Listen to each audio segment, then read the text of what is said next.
Di video ini akan menjelaskan tentang sampling dan distribusi sampling. Distribusi sampling. Populasi dan sampel adalah dua aspek penting dalam mempelajari statistika. Beberapa metode dapat digunakan untuk memilih sebuah sampel dari sebuah populasi.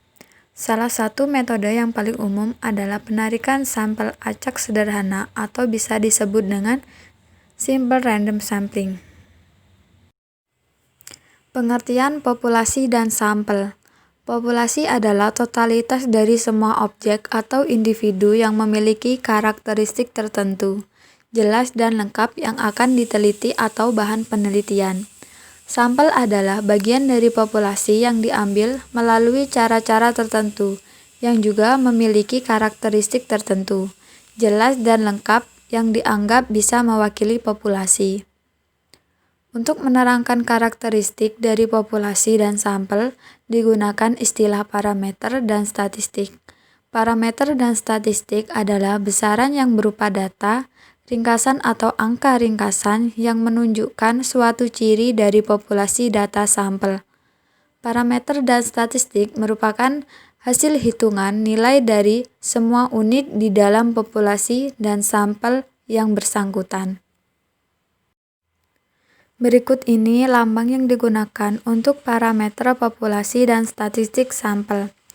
Ada keterangan rata-rata, varians, simpangan baku, jumlah observasi, dan proporsi. Begitu lambang-lambang yang digunakan pada parameter populasi dan statistik sampel. Cara pengumpulan data. Cara pengumpulan data dibagi menjadi dua, yaitu yang pertama, sensus. Sensus adalah cara pengumpulan data yang mengambil setiap elemen populasi atau karakteristik yang ada dalam populasi. Dan yang kedua yaitu sampling. Sampling adalah cara pengumpulan data hanya mengambil sebagian elemen populasi atau karakteristik yang ada dalam populasi. Dan yang selanjutnya adalah alasan memilih metode sampling. Yang pertama, objek penelitian yang homogen, yang kedua objek penelitian yang mudah rusak, yang ketiga penghematan biaya dan waktu, keempat makalah ketelitian, yang kelima ukuran populasi, dan yang keenam faktor ekonomi.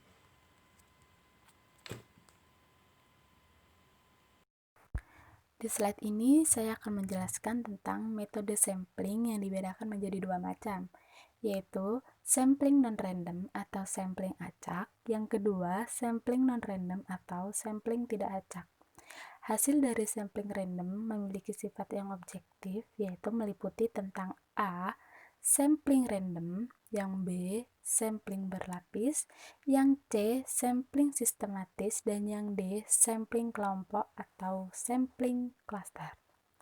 Nah, hasil dari sampling non-random atau sampling tidak acak yaitu adalah cara pengambilan sampel yang semua objek atau elemen populasinya tidak memiliki kesempatan yang sama untuk dipilih sebagai sampel. Sampling non-random atau sampling tidak acak meliputi cara pengambilan sampel yang sama objek atau elemen populasinya tidak memiliki kesempatan yang sama untuk dipilih sebagai sampel, seperti sampling kuota, sampling pertimbangan, dan sampling seadanya. Selanjutnya ada jenis-jenis distribusi sampling. Nah, ini distribusi sampling rata-rata. Distribusi dari rata-rata yang muncul dari sampel, suatu distribusi probabilitas dari seluruh kemungkinan rata-rata, sampel dari sejumlah sampel yang diperoleh. Apabila sampel acak diambil dari suatu populasi yang berdistribusi sembarang, yang mempunyai rata-rata mikro dan varian sigma pangkat 2, maka untuk N besar, distribusi sampling rata-rata dapat dianggap mendekati distribusi normal, dengan rata-rata mikro sama dengan mikro X, dan simpangan baku sigma X sama dengan sigma per akar N. Dengan kata lain, Z sama dengan X min mikro X, per sigma X mendekati normal baku. Sifat ini hanya berlaku bila cara pengembalian sampelnya dengan pengembalian. Jika pengembalian sampelnya tanpa pengembalian, maka distribusi sampling rata-rata akan mempunyai mikro X sama dengan mikro, dan simpangan bakunya adalah sigma X sama dengan sigma per akar N dikali akar N min N per N min 1. Faktornya akar N min N per N min 1 dalam rumus ini disebut faktor koreksi. Rumus-rumus yang digunakan ada di slide selanjutnya. Untuk yang A, pemilihan sampel dari populasi terbatas. Untuk pengambilan sampel tanpa pengembalian atau N per N besar lebih besar sama dengan 5%. Pakai faktor koreksi, yaitu rata-rata sama dengan mikro X. Standar deviasinya sigma X sama dengan sigma per akar N dikali akar N besar min N kecil per N besar min 1. Rumusnya Z sama dengan X min mikro X atau sigma X, atau Z sama dengan X min mikro per sigma per akar N dikali akar N besar min N per N min 1. Untuk pengambilan sampel dengan pengembalian atau N kecil per N besar lebih kecil 5% tanpa faktor korektor. Rata-ratanya mikro sama dengan mikro X, standar deviasinya sigma X sama dengan sigma per akar N. Rumusnya Z sama dengan X mikro X per sigma X atau Z sama dengan X min mikro per sigma per akar N. Selanjutnya, untuk pemilahan sampel dari populasi yang tidak terbatas. Bila populasi memiliki ukuran yang tidak terhingga dan didistribusikan secara normal dengan rata-rata mikro dan simpangan baku sigma, maka rata-rata sampel X yang didasarkan pada sampel random yang berukuran N dan yang dipilih dengan mengembalikan atau tanpa pengembalian dari populasi tersebut akan memiliki distribusi normal dan rata-rata dan simpangan baku. Seperti contohnya yaitu rata-ratanya mikro sama dengan mikro X, standar deviasinya sigma X sama dengan sigma per akar N, rumusnya Z sama dengan X per mikro X per sigma X atau Z X min mikro per sigma per N.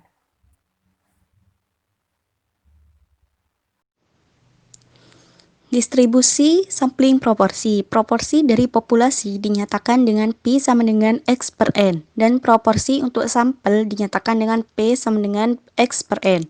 Distribusi sampling proporsi adalah distribusi dari proporsi atau persentase yang diperoleh dari semua sampel sama besar yang mungkin dari satu populasi. Distribusi sampling proporsi juga memiliki arti yang penting seperti halnya distribusi rata-rata. Sejalan dengan sifat distribusi sampling rata-rata, maka distribusi sampling proporsi mempunyai rata-rata mikro X per N sama dengan Pi. Standar deviasi sigma kecil X per N sama dengan akar X buka kurung 1 min Pi tutup kurung per N. Dan menurut dalil limit pusat, Z sama dengan X per N min mikro X per N per sigma X per N. Rumus yang digunakan untuk menghitung distribusi sampling proporsi adalah populasi terbatas pakai faktor koreksi N per N besar lebih besar dari 5%. Rata-rata mikro X per N sama dengan Pi. Standar deviasi sigma X per N sama dengan akar Pi buka kurung 1 min Pi tutup kurung per N dikali akar N besar min N per N besar min 1. Rumus Z sama dengan X per N min mikro X per N per sigma X per N atau Z sama dengan X per N min Pi per akar pi buka kurung 1 min pi per n dikali akar n besar min n per n min 1. Tanpa faktor koreksi, n per n besar lebih kecil dari 5%. Rata-rata mikro X per N sama dengan pi. Standar defisiasi, sigma X per N sama dengan akar N, akar pi buka kurung 1 min pi tutup kurung per N. Rumus Z sama dengan X per N min mikro X per N per sigma X per N, atau Z sama dengan X per N min pi per akar pi buka kurung 1 min pi per N. Populasi tidak terbatas. Rata-rata mikro X per N sama dengan pi.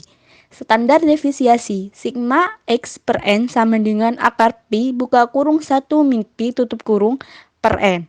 Rumus Z sama dengan X per N min mikro X per N per sigma X per N, atau Z sama dengan X per N min pi per akar pi buka kurung 1 min pi tutup kurung per N.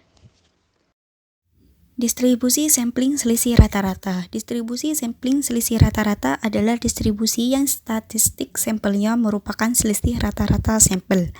Dari semua beda rata-rata yang diperoleh akan membentuk suatu distribusi, yaitu distribusi sampling beda rata-rata. Rumus-rumus yang digunakan: rata-rata mikro X1 min X2 sama dengan mikro 1 min mikro 2. Standar defisiasi, sigma X1 min X2 sama dengan akar sigma pangkat 2 per 1 per N1 plus sigma pangkat 2 per 2 per N2. Sigma X1 min X2 sama dengan akar S pangkat 2 per 1 per N1 plus S pangkat 2 per 2 per 2. Sigma X1 min X2 sama dengan akar buka kurung N1 per 1 tutup kurung S pangkat 2 per 1 plus N2 min 1 tutup kurung S pangkat 2 per 2 per N1 plus N2 dikali 2 dikali buka kurung 1 per N per 1 plus 1 per N2 tutup kurung.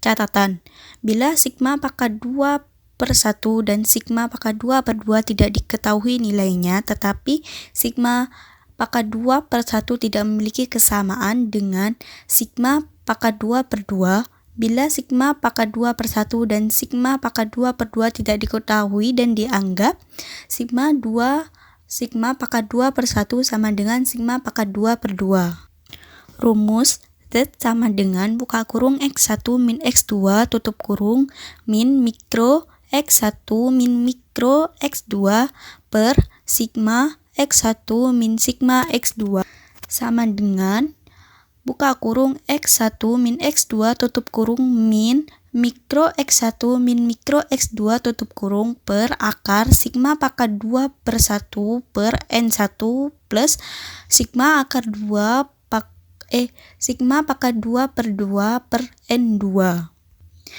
Z sama dengan buka kurung X1 min X2 tutup kurung min mikro X1 min mikro X2 per akar S pangkat 2 per 1 per N1 plus S pangkat 2 per 2 per N2.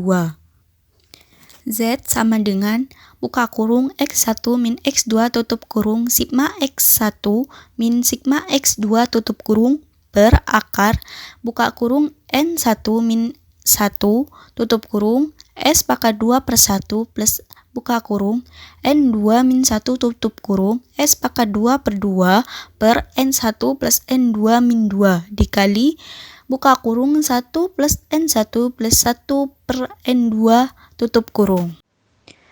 Distribusi sampling selisih proporsi. Distribusi sampling beda dua proporsi adalah distribusi dari perbedaan dua besaran proporsi yang muncul dari sampel dua populasi. Pada distribusi sampling beda dua proporsi berlaku hal-hal berikut, yaitu 1. Rata-rata mikro P1 min P2 sama dengan P1 min P2.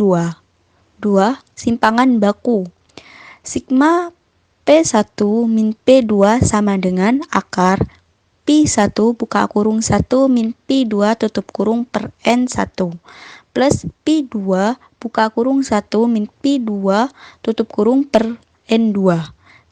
Yang ketiga, jika N1 dan N2 buka kurung N1, N2 lebih dari 30 cukup besar.